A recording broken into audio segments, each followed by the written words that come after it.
Hi everyone, this is first chapter in your second PU Business Studies, Nature and Significance of Management.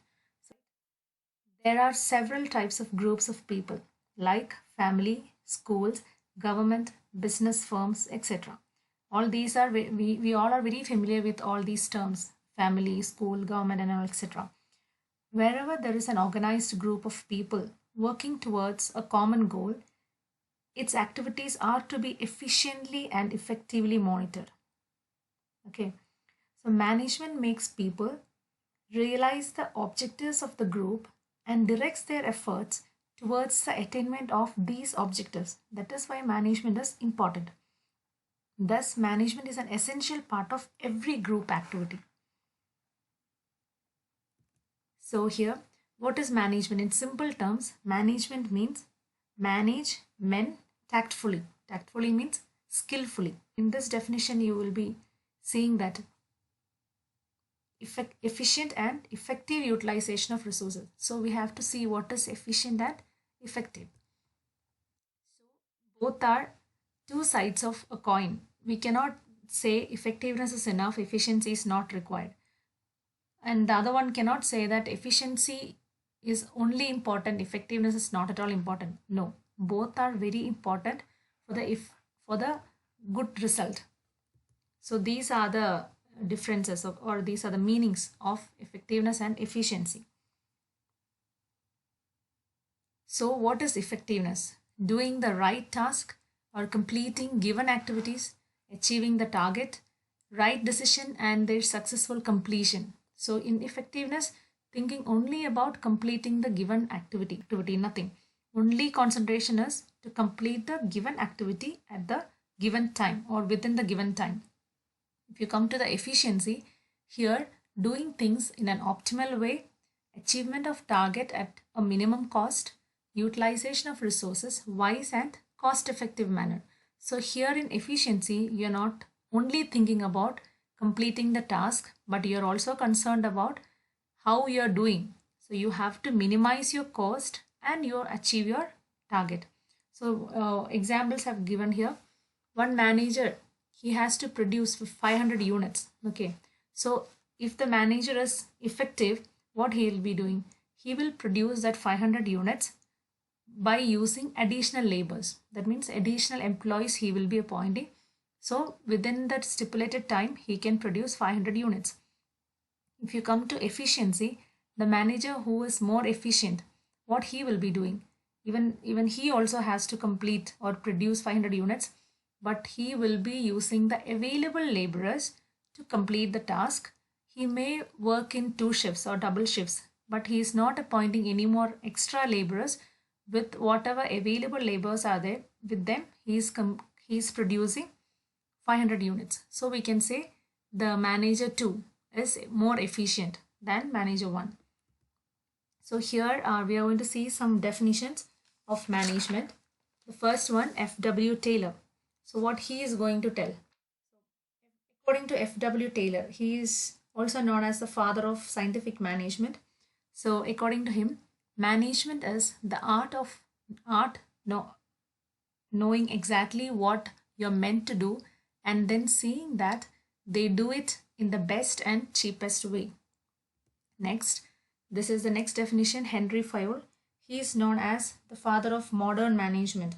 So according to Henry Fayol, characteristics or features of management.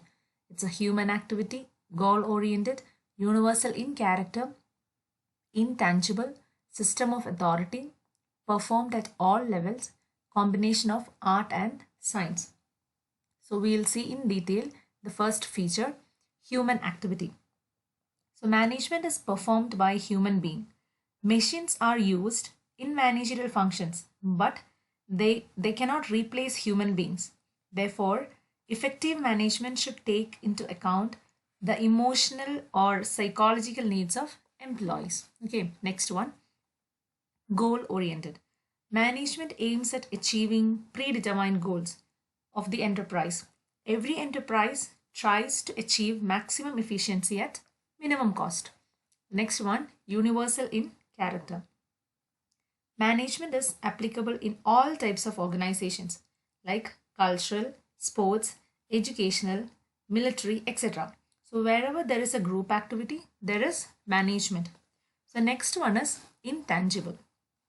So intangible means which we cannot see. So management is intangible or unseen force. Its presence is visualized by the results of its effort like high productivity, achievement of targets, etc. Next one is system of authority. So management is a process of directing people to perform the task in certain manner.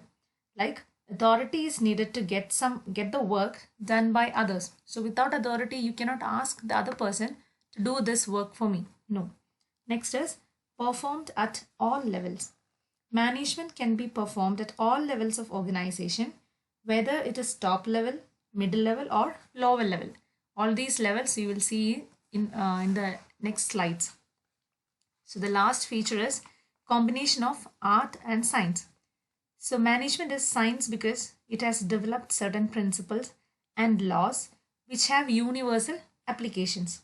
And art refers to the application of knowledge and personal skill to achieve desired goals or results. So this is the difference, art and science. So here management requires personal skills of manager. Okay. So next we will be looking into objectives of management. The first objective, greater efficiency. So management seeks to obtain maximum output with minimum resources and efforts. So this is done by minimizing waste of time, effort, energy, and proper utilization of resources like people. People means manpower, money, material, machines, and other methods. Next is satisfaction of customers. The customers must be satisfied with good services and quality products. At not only this one, the customers should get good services and quality products at a very fair and reasonable price. This is very important for the survival and growth of every business. Next is better workforce. Management must have a team of good workers who are satisfied with the organization. For this management, management has to provide job security, adequate remuneration, and other benefits for their services. Contribution to national goals. So here, what you see, so national goals is not only for the organization but to the society. So management must contribute towards the national goals by judicious utilization of scarce resources. That means the resources which are limited in nature, creation of employment opportunities, and ensuring environmental protection, etc. Okay.